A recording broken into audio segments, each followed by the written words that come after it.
各位观众朋友，大家好，欢迎收看11月19日 AM 新闻，我是嘉豪。今发生什么大事代，头先就来报您知。对于12月初一开始8大奖励公共场所拢爱强制挂水暗，违规者会罚9万5块。全球唯一照常举行的音乐剧歌剧魅影伫台湾要连续演22场。中天新闻台换接无通过，进了一阵人去到 NCC 外交控区，毋但有政治团体也捌做过新闻局长。中国业主外国进口的冷冻食品有武汉肺炎病毒，开始限制部分进口，也引起国际不满。新闻一开始，头先来关心国内疫情消息。国内在今仔日新增加2人对土耳其加印尼入来武汉肺炎确诊病例。另外，对12月初一开始，若准出入8大类的公共场所，拢爱强制挂水暗，违规者上重通好罚到15000块。另外，台商要回来台湾过年，希望讲这个居家检疫时间会当缩短。不过，指挥官陈市长也表示讲，病毒要因为过年就来停止卫病，一切都爱照规定来。大会轮做甲大力官、小力官，为着要互身体更加健康，真侪民众早起就来健身房运动。啊，毋过真足来看，大部分的人拢无挂嘴暗。也将指挥中心公布上新的秋冬防疫专案，拄12月初一开始，健身房下日起强制挂嘴暗的场所，若是伫咧室内游泳池、落水前后，包括伫咧换衫的所在、等候区，还是公共空间等等，拢爱强制挂嘴暗。换气的时候比较不会那么顺畅，我可能就会改换室外吧。到长远来讲，的确执行上面会比较有难度啦，间接影响到那个民众来管的一些意愿。过去指挥中心宣导讲，出入医疗照护机构，包括病院、诊所、长照机构、大众运输、生活消费，像讲大卖场、百货公司、教育学习场所、图书馆、社区大学等等，还有体育馆、室内游泳池、戏院、健身中心等等，8大类场所拢应该挂嘴暗，为了防止秋冬第2波疫情扩大。9月初开始强制挂嘴暗，若是口腔无要听的人，会当依法处罚上济15000块。啊，若是指挥中心嘛，佮宣布19国内新增加2例境外一日未确定病例，分别是土耳其籍20多岁女性空服员，佮印尼籍20多岁女性义工。按609，他的接触者的共23人，以匡列个案的同班机接触者共32人。另外，第二旧历过年，住伫咧海外台湾人，拢会倒来甲厝内人团圆。即马就有真侪台商真正讲，希望倒来过节时阵会当减少居家检疫的时间。他们也是帮台湾去争取订单的部分，所以他们希望能够比照商务泡泡。时间的耽误啊，这个金钱的负担，这是台商是目前最头痛的。印度并没有因为过年而放假嘛，哈，所以检疫的时间不可减啊。但也有一些讲法是不正确的，说一定要到检疫旅馆，在家里有适合的场所，那就在家里哈可以做居家检疫。但是，中强调讲，人潮大量流动，对疫情是真大威胁。存在无论是台商，还是对其他国家倒来台湾的人，拢需要进行14天的居家检疫。若是要维持台湾的清气，就一定要需要牺牲一寡人的自由。嘛，感谢因的配合。所以过年时间想要倒来台湾的，就较早倒来。记者综合报道。巡回全世界音乐剧歌剧魅影，全班男女演员经过14天的隔离，而且2摆采检阴性了后，伫今仔开始伫台北的小巨蛋要连续演出22场，这也是变做全世界唯一演出日期无改变的所在，就伫咱的台湾。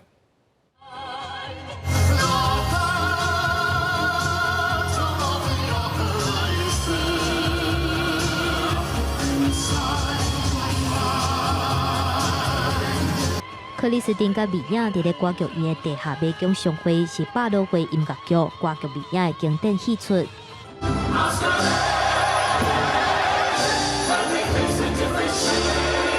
穿花美的衫褂、化妆舞会的面具，舞台顶的演员正拼死伫咧演出，呈现精彩的歌舞秀。伫咧国际巡演超过30档的歌剧米娅，已经是第4届来台湾，啊，毋过今年意义无同。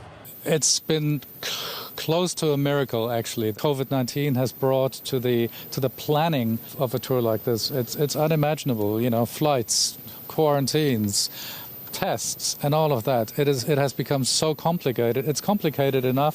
因为疫情的冲击，百老汇音乐剧全面暂停。啊，毋过剧组人员无受到疫情的影响，经过14天的隔离，而且2届采检阴性，今日当彩排2天，特别带来22场的演出。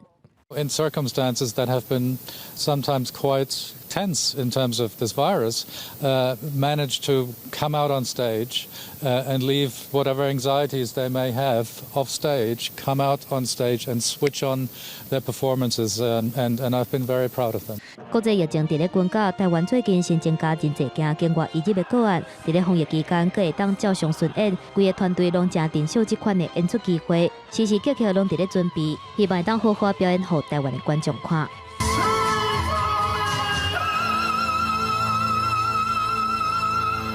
记者综合报道。讲到中天新闻台换这条无通过，进了一群人去到 NCC 外面抗议，若有政治团体也捌做过新闻局长的 NCC 表示讲尊重大家意见。挺中天，反观台。大声喊口号抗议 NCC 驳回中天新闻台换照的申请。伫前新闻局长郑琴的传领之下，几个政治团体去 NCC 外口抗议，包括现任甲前任的南洋立委也去现场応援，批评讲民主已經死亡，政人還個牙金紙表達不滿。昨天2020年11月18號，是我們中華民國新聞史上最黑暗的一天，也是我們中華民國民主政治史上的國恥日。我們要把這7個人一一的點名。第一個，陳耀祥主委，滾出來！為10月開始 ，NCC 外口就未少警察進駐，以防發生激烈的抗議行動。不過有一個中年的男性，疑似是不滿換照的風波，再去 NCC 外口，把 NCC 的旗仔噴擦破壞。警方去現場甲阻擋，嘛去互噴到。警察證實了後，是以侮辱公司罪來辦理。NCC 出手不反抗，謝謝大家關心，注意安全。警察基於社會秩序的維持，展現他的公權力，我們予以尊重。有關於那個來抗議這個，台灣本來就是一個多元化的社會，我們尊重社會各界表達意見的權利。針對少年耍的抗議 ，NCC 表示會尊重各方多元的意見。不過，鄭琴等等一群人是無願意接受，批評民進黨政府透過 NCC 打壓無共意見的人，佫一概招民眾甲團體，日日抽到遊行的時陣，做伙佫徛出來抗議。記者綜合報道。伫咧17暗時發生意外 F-16戰機到單也是找無，不過國防部表示，在試槍地點附近的海域有接收到飛行資料記錄器，也就是烏鴉的信號。目前已經請專業單位找出戰機甲飛行官。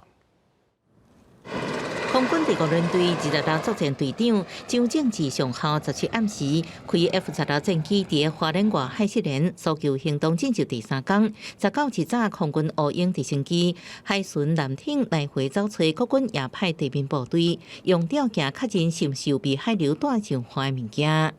目前執行的飛機總共是有25架次，海上的艦艇的話有34艘次。後面我們不會放棄任何一個機會，我們還會再持續的搜救下去。10月前線去花蓮監督搜救的國防部長嚴德發19早起去立法院外交甲國防委員會所辦電話政策教會，經去了解嚴德發是先到總統府，向總統傳聞報告搜救進度了後，也進入行山指揮所，了解好親像是試出戰機烏鴉仔信標是河源 FDR 最後消息點。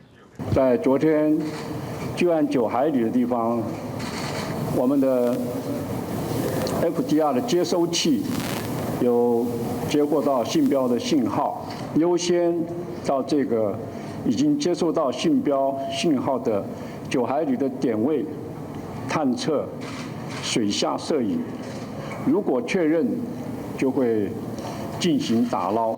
高戰機的陣奧黛麗絲號原本是協助固定個月喺台東外海順治飛官，主管望駕駛 F-51戰機，也到花蓮支援。嚴德發向立委表示，這連戰機的大聲椅仔甲機身攏有發出信號，軍方已經掌握8信號會來找找。佮透露海巡署佇海面上有發現好親像是戰機外殼的物件。張正志甲消息人早起時節，搜救直升機去雷達光點消息海峽頂懸互返，希望人能趕緊出現。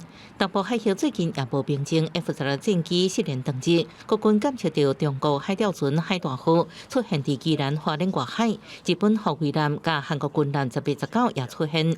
不過海軍司令部無評論，只強調攏嚴密監控這海峽。記者綜合報道。伫咧台南的中英大学，即前发生马来西亚查甫学生去放水试案件，想袂到竟然有人趁局势乱糟糟的时阵，伫网络顶头冒名诈势，甲人恐吓，讲要对中英的学生不利。经过调查，发现是一位住伫桃园的民众，警方目前也先解移送法办。另外，中英大学也甲警方也有社区合作，成修夜间巡守队。马来西亚查某大学生的命案，互真侪民众拢伫咧网络顶悬留话加油，啊，毋过代志都还未结束。所以一个细只的民众伫咧网络留话表示，会伫咧学校附近来犯案，恐吓言论嘛引起惊吓，去互网友检举。学校嘛因为安尼来报案，就要互警方查出是住伫桃园的25岁姓杜的查甫人。攻击性具恐吓性的挑拨留言，那于日前执行搜索那当场有查扣手机及犯罪用的这个电脑等证物。毋但侮辱马来西亚的学生，许多的查甫人甚至佫讲要去台中的健身房开枪来庆祝，引起网友拢感骂。警方将压着证据来抓人，问讯了后，以恐吓危害安全罪来送办，而且除了警方记住散布恐吓言论的民众以外，学校嘛积极强化校园安全，增加人力来提高巡逻的频率。由学校社区甲警方合作成立夜间巡守队。我们校长也担心这个巡守人力不足，所以我们已经积极增聘。我们希望能够增聘专责的一个巡守人力来加入，共同来维护我们校园安全。看到这件事情发生了后，现在出门都会想要找人一起出门。甲机器人的手机Apple 试落去，地当透过手机连去派出所甲校安中心，这嘛是学校新设的通报机制。除了安尼以外，佮包括分警报器予学生，增加紧急990的装置，透过 AI 智慧系统专门监控人甲车等等。学生伫咧暗时10点了后，若是需要留伫咧学校，要经过相关申请的同意。校园的夜间照明嘛延长到半暝1点，要互同学有一条安全转去的路。记者综合报道。调查局核验处的基隆站最近逼出一件6公斤半的毒品刷碰见案件。调查局怀疑讲办案的调查人员有咧食毒，不过经过检验，这4位调查人员拢验无毒品的反应。这个案件目前也正咧调查。调查局核基站甲安徽塔面6.5公斤碰见案件，外界指击讲，迄当阵敢若由一个调查官送验是违反规定。调查局19日立法院的专题报告坦白讲，目前并无送验需要2个人的规定，已经开始修正。现在没有规定要2个人以上送验，因为我们调查局说没有这个规定。目前是没有，因为毒品那个案件的太阳很多，有的可能就是只有一点点而已。那所以一定要定一定的量以上。对，所以我们就会来检讨。另外，调查局本部怀疑讲，办案的调查官有食毒，对4个调查官进行验招，还有他们的检验结果拢无毒品的反应。调查局10日嘛真罕见的来敲找航基站办公处，而且约谈4个人。通地检署复审了后，是以10万块到5万块交保，而且限制出境。其中迄当阵的基站副主任卸任的调查官，伫头一波处罚4个人时阵，就已经去互调职。调查局10日嘛进行第2波的人事异动，包括涉嫌的毒品承办人、涉地掠毒调查官，甲迄当阵的组长、涉市的调查官等3个人嘛拢去互调职。除了来猪的毒害之外，你觉得毒品的毒害民众也不重要？那我们台湾不是像是回到满清时代的那个吸鸦片的时代了吗？防治毒品是行政院施政的第一要务。法务部表示，行政院后礼拜会召开毒品防治会议，毋过因为国安局长邱国正伫无请假的状况之下无出席，主席李贵敏会中真罕见发出真侪届的警告，而且要求委员会每10分钟通知邱国正一届。本会严重警告，第3次，现在国安局局长已经迟到37分30秒。李贵敏除了真侪届谴责邱国正无尊重国会，会中嘛通过临时提案，由委员会成立调查小组来调查毒品碰见相关涉及人员的刑事甲行政责任。记者综合报道。对着阮的镜头来看在地上大条。昨日暗时，伫新北市有一位富片大外送员发生死亡车祸。不过富片大是八岁讲，迄位已经往生外送员，迄当时无伫咧线顶接单。不过敢是因为赶时间所造成的意外呢？可能该调查。到了快商务的时代，我们想要提出来的是，为什么商品不能20分钟就到你的手上？全台湾上大的美食外送平台富平达下晡举行年度的记者会，宣告伫个新冠疫情滚价的2020年，因的平台使用的人比去年同期成长1.6倍，业绩是比2017年还阁成长3倍。订单的业绩是称霸亚太地区的市场。接下来因阁要发展物流，目标是伫个20分钟内，将物件送到消费者的手里。现实的压力会不会是间接造成车祸频传的一个原因之一？我们这一边其实不会跟外送伙伴说哦，你必须要在多少的时间内一定要送达。我们推估的这个时间其实也都是非常合理的。业者否认会有抢时间的问题，不过称赞传出因的外送员发生车祸的代志。一个20岁富平达的外送员17暗时对因阿兄开车经过新北市泰山区明志路一段的时阵，无细日跋倒，安全无抹落去。当场全无喘气甲心跳，经过抢救了后，也是救无回来。其实我们非常的痛心，也非常的遗憾。但是呢，我们还是要稍微澄清说明一下，当时这位伙伴他并非在上线的时间，他当时也没有在送餐。车祸事件嘛，伫个人民车社团靠北հիմ了2.0引起讨论。有外送员看名积极讲，伫个五股甲泰山地区，10张订单内底有7张是远途的。嘛有人讲，业者一直互因远途的订单，外送员就算想要拒绝，嘛加去互扣钱。阁有人不满հիմ了影响本，一直咧公告外送员过一天送超过100张订单的记录，这根本就是咧鼓励外送员无顾安全配车。虽然富平达公告因的好成绩，不过因也是要面对最近发生这危险的代志。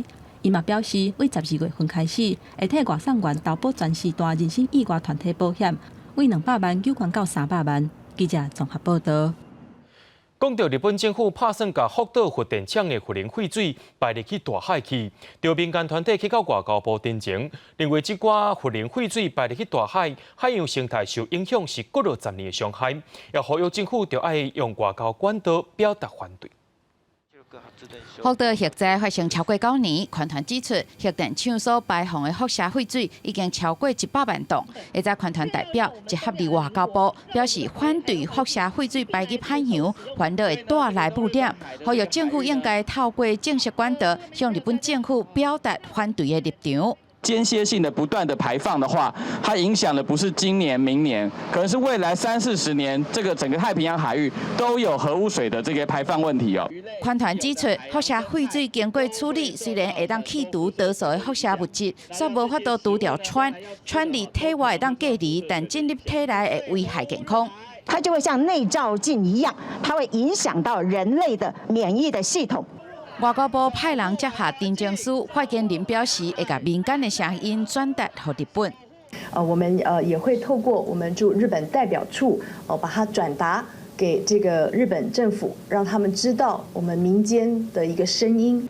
万一日本确定排入海洋，原能会表示，目前已经完成海核辐射状况的基本调查，掌握背景值，嘛展开监测，接下来会赶紧来完成模拟，掌握废水流向。包括在沿岸跟离岛我们都建设了33个监测点，国际也有一些评估了哈，有些评估就到了废水多久会到达台湾，经过这个环太平洋的环流呢，是好几年之后会到达台湾，有充分时间我们会加速度把这一个预报系统做好。外交部表示，已经配合原联会向日方表达关切，请日方重视咱的权益。嘛，根据台日核能管制资讯交流备忘录的互惠精神，量早加研究的结果通知咱这边。目前日本还未做出最后的决定。记者综合报道。接下来，咱看到南投埔里，自较早以来，水道水压就真细，民众真侪人拢是使用地下水。不过，自来水公司打算伫南宽路要挖一个水井来增加水资源，就居民烦恼讲水道水看袂到位的所在，就已经挖古井啊，若准搁再挖水井，地面敢袂落落去咧？踮伫员工无用滴洗碗池，也毋过用水的高峰时，水压若像有较细，有诶搁爱增加压力，才会当好好准备食材。我们是进水塔之后，然后经过加压器，然后在我们一般使用这样。因为伫咧公线的尾啊，水压无够是真普遍的现象。南投埔里长期因为地面的水源无够，干会当靠抽地下水来争做供水的来源。根据自来水公司埔里营运所的资料，目前埔里镇有18个水井，洪水期逐工有55000吨的供水，倒水期是逐工27000吨，毋过民生用水的需求。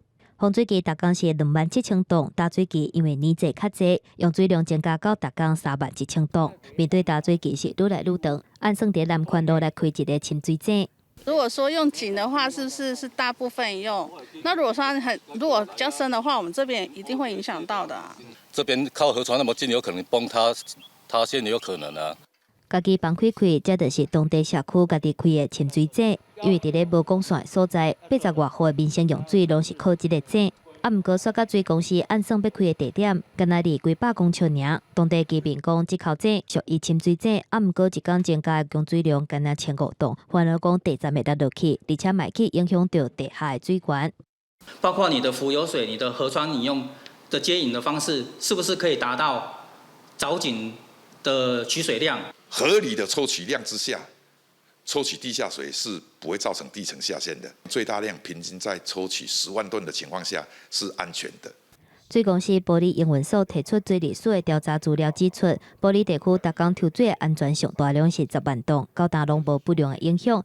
毋过当地居民强调讲，要将玻璃镇真侪地下供线拢已经老化落水，佮加上人口外移需求减少，应该是爱先拄节流开始做。记者综合报道。国际上要紧，头起先咱来关心全世界疫情。到10月暗时为止，全世界武汉肺炎确诊病例已经超过5500万人，也超过133万人死亡。其中，美国占了1/4，大约有1100万人感染，25万人死亡。纽约市也下令讲，公立的学校就要先来休困。另外，本地无病例，美国德州一个乡镇，以及着南太平洋国家萨摩亚，到今也有人确诊了。纽约市的新冠疫情拢无等好，公立学校确定关门，200万的学生19开始各重新远距学习。Unfortunately, as of today, on our 7-day rolling average for coronavirus positivity, New York City has hit exactly 3.0%. And as a result, we do need to close our schools for the coming days. No one is happy about this decision. 纽约市是全美国上大学区，差不多110万名公立学校学生。在热天确诊人数下降时阵，是少数恢复面对面上课的都市。不过，导致最近几礼拜阳性检测率甲大院治疗率继续升悬，超过平均确诊率3%的抗战。最后政府决定关学校，停课到什么时阵，目前无公布。It's super unfortunate that these kids are going to be denied an education, but we can go eat dinner inside a restaurant. It makes no sense to me. It absolutely makes no sense. 全美国疫情大流行，已经超过1100万的人去围着，即马就连伫德州人口无甲200人的洛本郡，也伫顶礼拜出现3名阳性患者。英国是美国本土只剩零确诊的最后一片净土也失去。抑搁伫南太平洋岛国萨摩亚，一个军官13岁无人机教会伫隔离期间检出阳性，正是国内第一件新冠确诊病例。总理呼吁国内20多名民众冷静无排除出来去考虑启动防疫措施，避免进一步传染。新冠疫情伫意大利也无好转，尤其伫卡散车南部情形失控。第三大城拿破里医疗体系用要袂顶袂动，当地政府将教堂作为检测站，互检测工作继续袂断去。Siamo partiti da qui con questo progetto del tampone solidale per permettere alle persone che vogliono fare uno screening, quindi vogliono controllare se hanno il Covid, di poterlo fare ad un prezzo accessibile. 弱势族群无法度负担检测钱，当地团体发起亲像爱心代餐的专案，互有心人士出钱。伫疫情之下，绝望之下感受到人性的光辉。记者综合报道。中国最近抽查冷冻食品，所发现讲有真侪对外国进口的肉品拢验出武汉肺炎病毒，而且天顶有真侪病例，因本身就是冷冻食品的作业人员。因此，中国也开始限制一寡冷冻食品的袂当来进口。这款的做法也引起真侪国家的不满。我国多地是通报了在进口冷链食品或者包装当中检测出新冠病毒核酸阳性。今天，厦门抽检发现2份阿根廷进口牛肉包装物核酸检测结果呈阳性。中国厦门10月抽检到阿根廷进口的无骨牛肉，发现外包装测出新冠病毒核酸检验的阳性，紧急进行封存。中国最近真侪所在进口冷冻食品一直互测出阳性的反应，包括15厦门一批对法国进口的冷冻猪肉，无限对巴西进口的牛肉，还有一寡冷冻鱼肉外包装都出现阳性的反应。官方下令暂停进口部分冷冻食品。发生员工感染新冠肺炎的20个国家99家企业，采取了暂停其产品进口这样的措施。海关总署表示，已经甲贸易商朝109国来进行沟通，强调讲若是发现员工有群组感染，产品来暂停出口去中国，尤其是中国天津。在月初发生本土疫情病例，大部分是冷链食品的工作人员。18个新增加一个本土确诊病例，是天津冷冻食品的搬运工。职业为央北物流员搬运工，系本土第3例无症状感染者。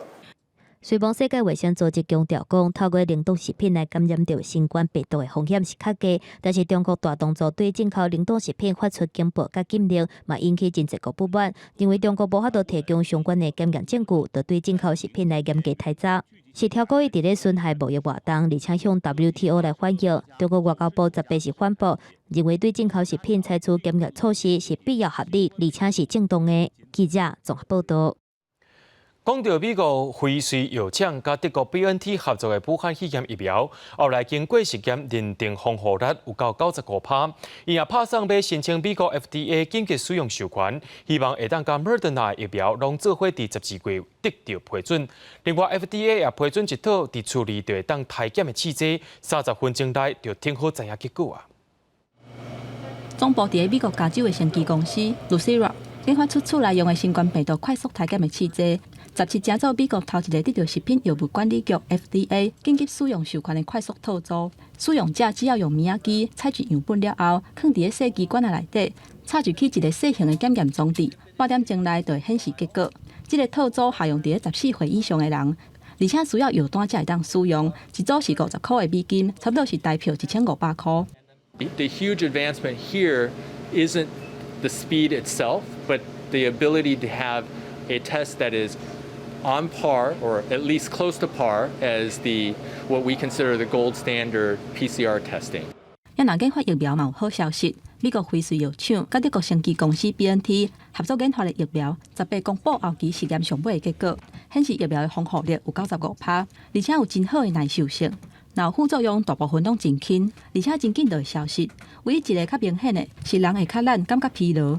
也若上尾的数据显示，疫苗伫咧无共年龄，还佫有整足的预防效果是共款的，代表可能会当伫咧全球来使用，而且对65岁以上的高龄族群嘛真有效。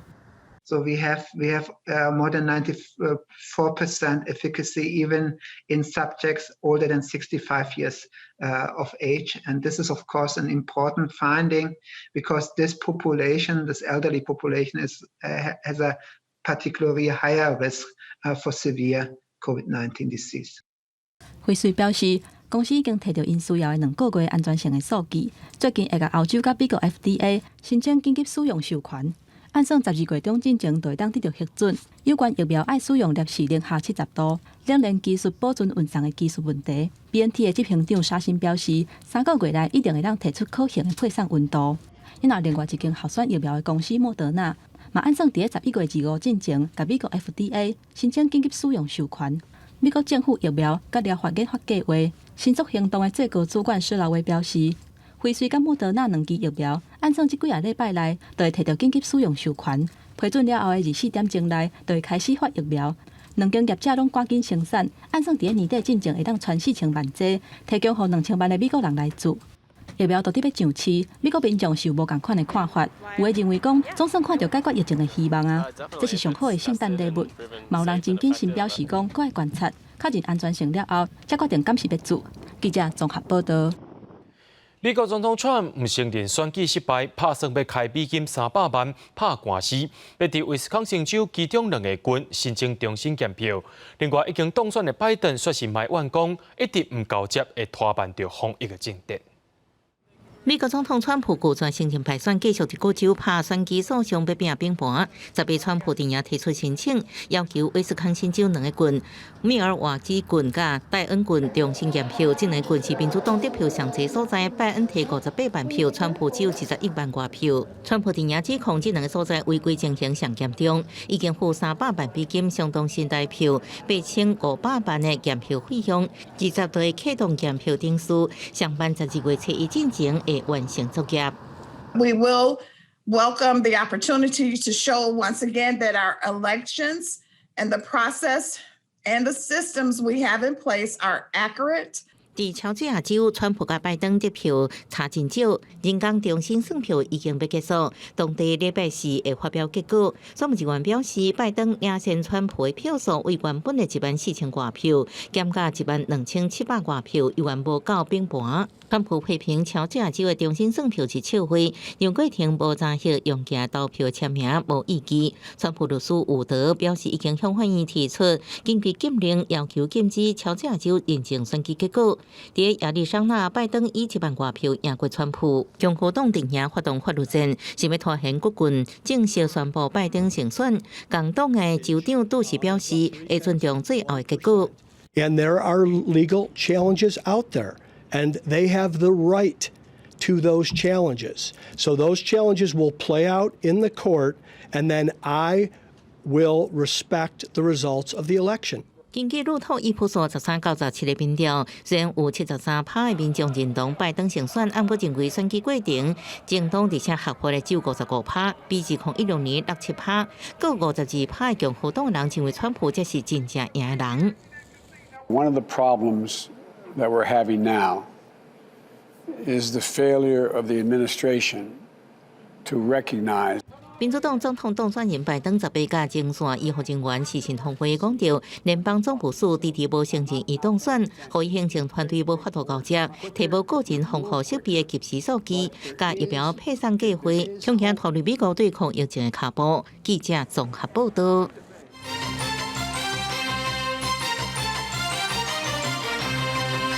行政院会伫今仔通过私立高中以上的退场条例草案，若准私立学校去互教育部列入去专案辅导名单，3年内无改善者，主管机关会要求停止招生，而且伫1年后就要停止办学。接落来会送到立法院审议。教育部表示讲，目前大约有10多间的大学伫警告名单内。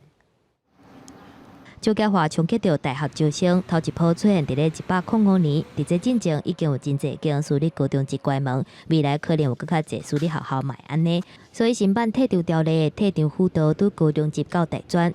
教育部指出，学校还未恶化进前会有预警的指标，若是无改善，才会进入专案辅导名单。我要不要改制？我要不要改办其他社会福利？或是我要不要跟其他的学校合并？这3年你可以去 run 一 run。专辅名单3年以来无改善，嘛无法度改办，就全部停止招生，而且伫停招1年了后停办。重点是停招了后，发予教职员工自肯退休，也是离职慰助金。停办了的2个月以来办理改善清算，剩下来财产是归予地方政府，也是捐予退场基金来确保公共性。若是目前有偌济大专已经达到预警的指标，处长刘明基是无甲数量讲甲真清楚。大概10几间的预警相关的学校，在大专校院方面。教育部4月份的预告草案，交团小联署提建言，私校工会理事长游英辉肯定通过版本加额退休慰助金，毋过敢若限制退场学校，已经也是转型的时阵，就去用逼走的老师也是无保障。若是学校敢会趁3年的改善期来上空上胖，嘛是问题。大家会比较有疑虑的，倒不是改制跟合并对，而改办到社福机构跟教育机构，可能利用这个机会，他还是持有校产去做处分校产。教育部表示，制定专法会当加速协助办学绩效无好的私校来退场。原本预计民国121年高中新生会增加，条例都颁布了后，实行到这个年底。毋过后来评估也是可能有学校会适用，所以甲停止生效的期限提掉，也就是讲退场基金会一直伫咧。记者综合报道。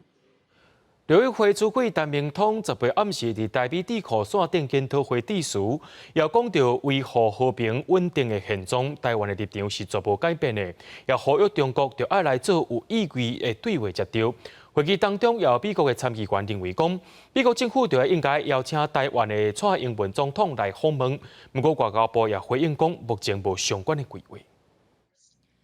美国大选了后，外界关心中间的情势敢是会当改变。6月会主委陈明通10日暗时伫咧台美智库线顶研讨会时阵，致辞表示，维护和平稳定现况是台湾无变的承诺甲坚持，呼吁北京政府放弃强硬的态度，开始有意义的对话。President Tsai Ing-wen will recently have once again reiterated that maintaining the stability of cross-strait relations is the joint responsibility of both sides, and a call on to facilitate meaningful dialogue based on parity and dignity.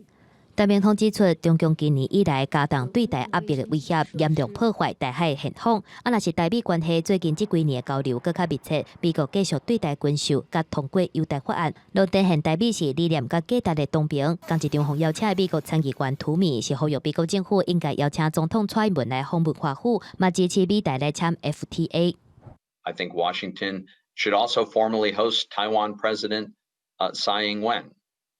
And we've got to continue the U.S. support for Taiwan's self-defense. 其实外交部目前我们没有安排蔡总统要访问华府的相关的规划。那我国政府呢，我们会持续的以很务实的态度很稳健的来深化台湾跟美国双方在各领域的一个友好合作的一个实质伙伴关系。外交部感谢美国国会支持，将来卖伫咧经贸政策顶悬继续深化合作。若是20要开始的台美经济对话，经济部处长陈正基已经到华府，会先甲美国财政部官员来视讯对谈，替经济对话先交换意见。记者综合报道。讲到中天电视台无法度换执照，外界也出现两种声音。有人认为讲这是代表媒体第四权去互政府吞大机啊，有人认为讲 NCC 伫咧做应该做的代志。中天电视台是表示讲会经司法救济拼到底。NCC 国家通讯委员会伫18号一条7比控驳回中天电视台换照的申请，基地持续来滚价。主要原因是讲伊的这个过去有真侪这个采罚的记录，如果甲其他的这个新闻台无较济，也是讲中天有讲伊的这个互采罚的这个案件当地这个上诉也未决定，也未确定。你即马就甲处罚不爱互伊换照，这是毋是违反着这个公平的原则？外界有一面认为是政治的操作，因为掠准依照违规项目来看，有1/3是政论的节目，安怎一发新闻？另外，针对着审查标准甲过去鉴定委员的争议，嘛有人质疑以后若是有电视台无听话，是毋是就会甲中天同款的结局？2014年开始，中天伊就是一个留校查看的有问题学生。再来就是讲到你看，你看到2018年到19年，完全就是讲不管讲是新闻也好，还是伊的节目好，完全是把这个韩流的问题用起来讲歹听的，咱用邪教的这个传教的方式，毋则就是讲你任何一个人你 NCC 你到6档了后，你看这个情形。我相信有人会甲通过。这届 NCC 审查换照时，担任鉴定人的文化大学新闻系副教授陈惠良嘛表示，上大的原因就是大股东蔡建明直接介入着新闻的制播，各有民众告发着中天新闻台的违规数量大大超过着第2名。不过中天电视台已经发声明表示讲，为着新闻自由甲员工的工作权，会经法律救济制度奋战到底。记者陈嘉文、林玉凯台北报道。逐年拢会举办秋斗游行，今年除了有罗港的议题以外，反对美国猪肉的议题也在内。卫福部长陈时中表示讲，明年进前会派专业团队去到美国把品工厂调查，也请民众唔免烦恼。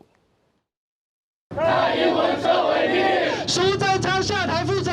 秋斗团体19甲乌色的猪仔牵起伫凯道，预告秋斗游行第1、2日就要举行。除了传统的罗工议题，今年反300种的猪肉嘛真做主题，而且以毒这个字真做年度的代表字。呼吁民众去行路，要求蔡政府撤回进口美国猪肉行政命令。消基会顶个月发起拒绝进口300种猪肉的活动，到10月为止，已经有超过11万人人数，还佫响应抽道去行路。不过，却传出有人去有政府关心。我也不会特别说是来自于哪个机关、哪个单位，我都认为他们是在了解我们的想法。除了民间团体，在野党嘛小连续招支持者去行路。民众党立委蔡碧如去菜市仔一打一打宣传，国民党主席江启臣是呼吁民众，迄天做伙穿乌衫，向执政党发声。来租的物件你看，到今嘛不会插你了。这些为什么我们 keep up？ 为什么10月22号一定要上街头？那如果真的不行的话，就是希望他能够把它标示清楚。接落来就要开放美国猪肉。卫福部长陈时中表示，明年1月初1之前，会派台湾专家的团队去美国查厂，让民众放心。那我一再强调是说，没有安全卫生达到我们所需要的这样的一个验证，我们不会让没有食品安全卫生的食品进到台湾来。可现在好像被讲的好像说，我们强拿着肉要灌到大家的嘴巴里面去。陈时中强调讲，敢若有符合台湾卫生安全标准的美国猪肉，才会当进口入来台湾，嘛会要求标示肉品的来源，让消费者会当家己选择。记者综合报道。全世界当中，每3秒钟就有一个人得到失智症。民间团体也甲高雄医学大学合作，利用 AI 通好来判断出敢有认知障碍问题。未来若准开发出 App， 民众就通好自我检测啊。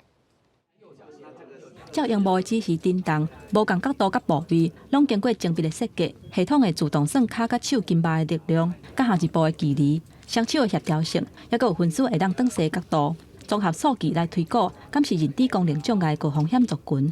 经过92个老大人的测试，才检出22个有轻度认知功能障碍，用所谓认知刺激了后，超过60%有改善。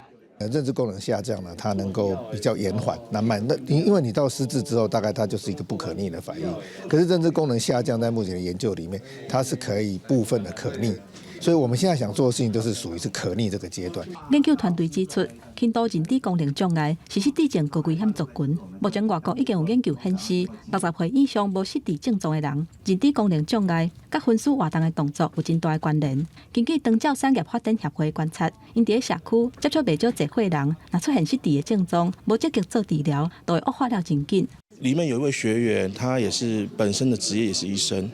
那他其实到日照里面，因为他本身的自我意识很强，所以他在对于课程介入方面，他会比较不容易去接受。相对的，他的肌少症，然后相对他下肢功能就会持续退化。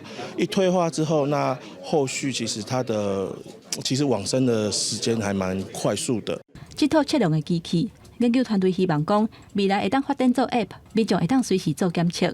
高风险族群会当提早去互医生看，万不利若确诊有认知功能的障碍，透过认知的训练，有机会会当较慢老化，而且避免衰退发展做失智。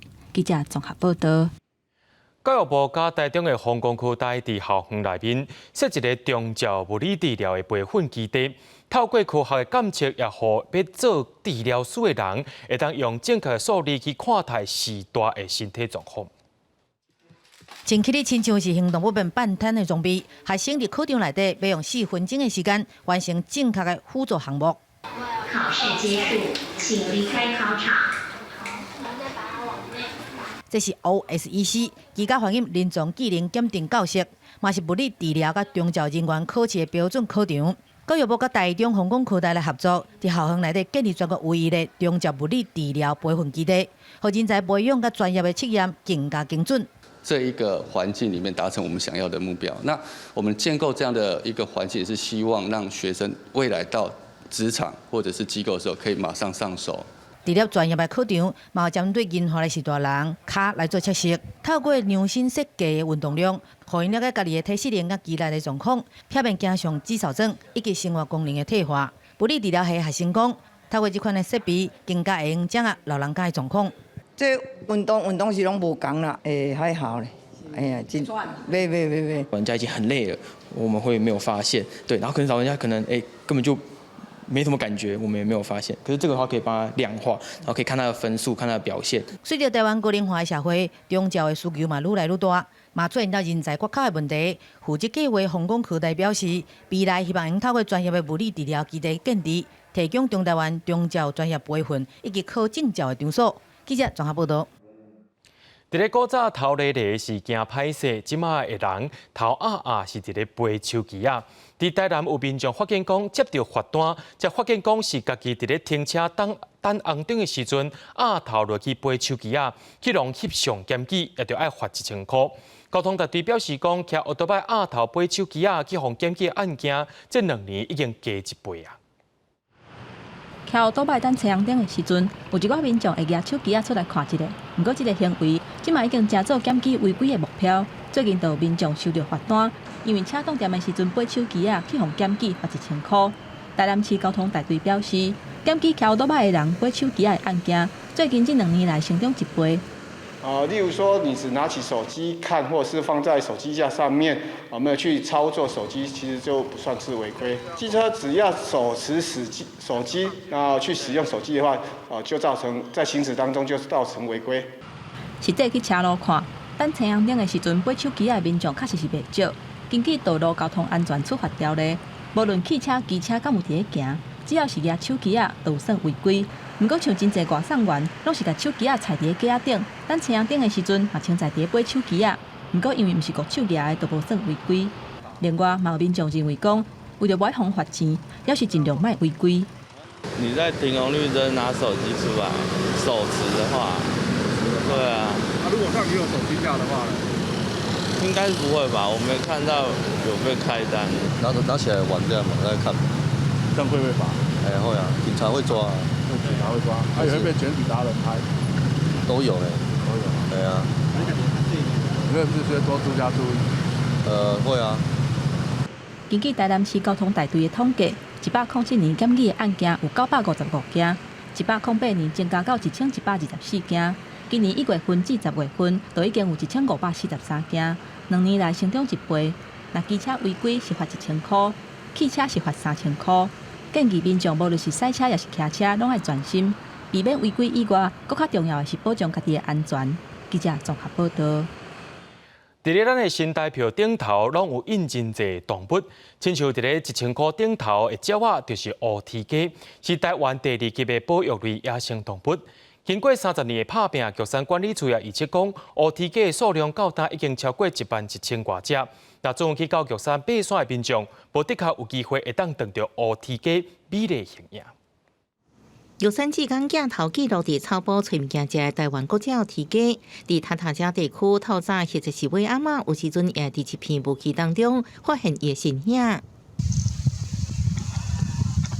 对大家来讲，俗称鹈鸡的乌长尾雉无青分，1000块乌名就是伊。为民国74到75年之间调查的5000多只，要被列为濒危物种，经过30年保育甲彻底维护，有关处推估族群至少11000多只，稳定维持中。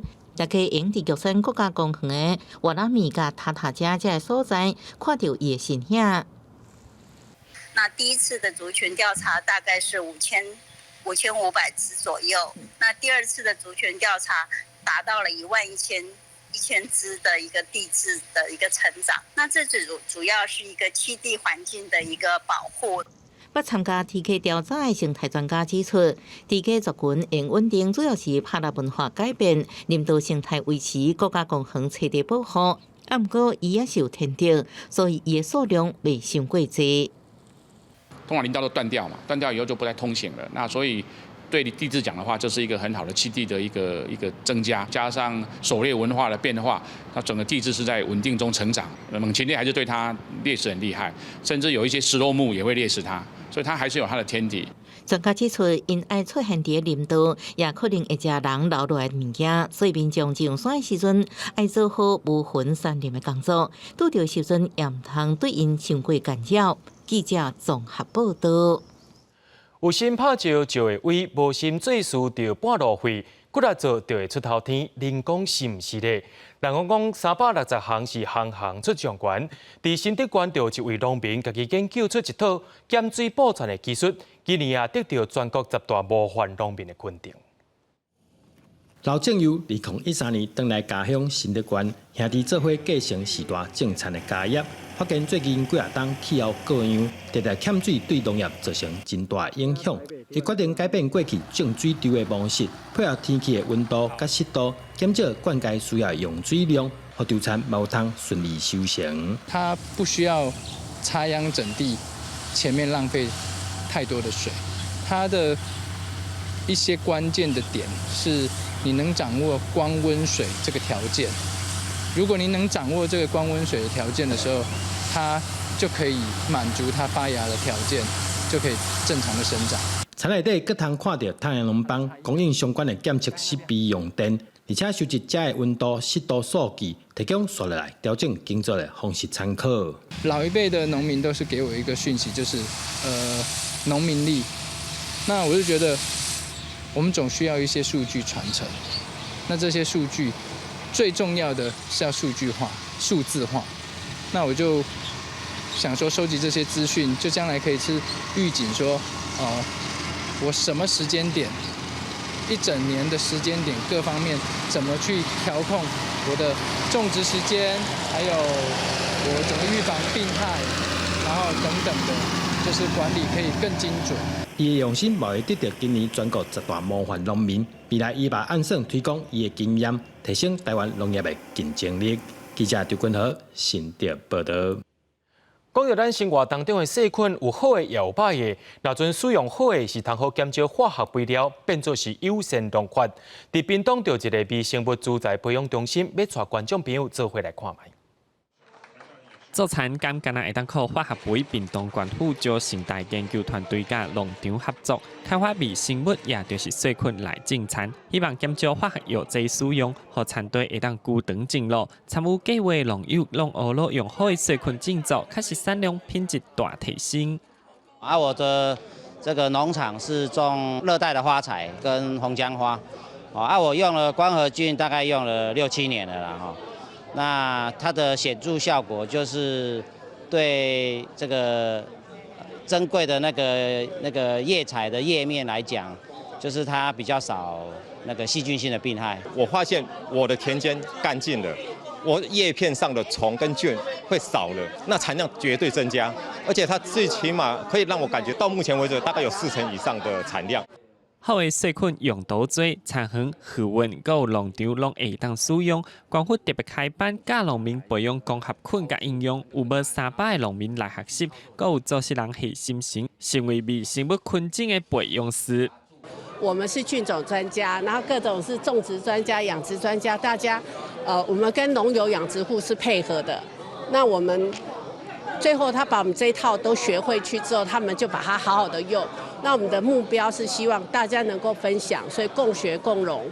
细菌800款，好的细菌帮助产业发展。即马屏东成立头一个微生物资材培养中心，希望推广细菌种作，让更加侪农友了解，也要透过细菌的好处，让农业大发展。记者综合报道。伫咧新竹有一个囡仔梦清，不管是食饭或者是开讲，全部拢讲台语。伊的爸爸也摕伊录影片传到网络顶，要教大家讲台语。我今年4岁，妈妈拢会教我做卫生柜，陪我做会看册，定定爸爸妈妈拢会带我出去耍。用煞派台语消解家己，阿某阁会晓用台语念故事，互妹妹听。因为伊讲。一定礼拜去骑脚踏车，伊有水要喷爷爷在伊的口啊。阿某一家口平常时伫厝内，不管什么代志，拢用台语沟通。台语已经成做因上食药的语言，连按长的时间嘛相像。这是迄蒜头的咸，一撮仔咸啊，会使无？就咸吗？那有最咸吗？无你我倒一碗汤，啊你要食之前，你先稳稳的，甲迄咸咸的洗掉。台语就是阮共同的一个语言，嘿，无需要去特别去改变的呢。啊，颠倒是讲去出去外口，伊爱学国语，因为伊为着要甲别人去好好讲话，所以伊特别去学国语，毋是学台语。有一届伊甲我讲，我要去加班，我要去上班，我要甲讲，因为我的钱去互头家扣掉，所以我爱去加班。伊就甲我讲好，妈妈，安尼你迄工你得去上班哦，啊，你得甲迄个去互头家扣掉的钱去甲伊抢倒来，伊会用一寡阮拢无想过迄个动词安尼。出生当然是即马喊甲无话讲啊，都无毋过对阿嬷来讲，这个传统的动物无啥共款。对新地的人来讲，佫较选一个多青后衣。阿嬷嘛会晓用台语小解心得好耍的所在，甲好料的。爸爸用影片的方式记录，分享到网络顶悬。反言是台语的小小代言人。记者刘君豪新竹报道。明仔载天气是好也是歹，做伙来看预报领导菜。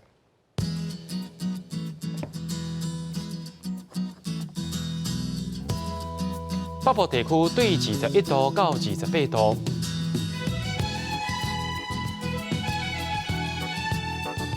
中部地区对22度到30度，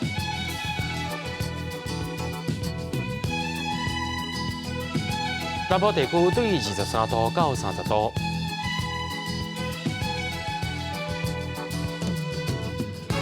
东部地区对22度到28度。咱来看外岛地区，对19度到26度。一个未来3港气象。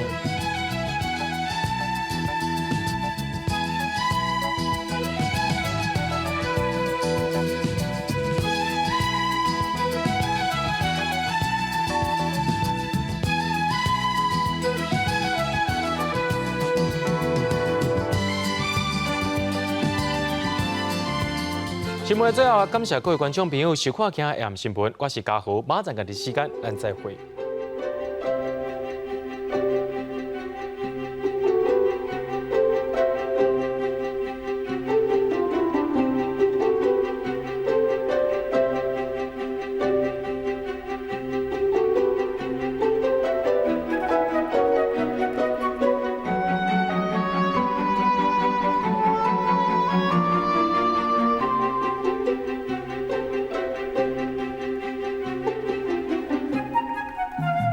Thank you.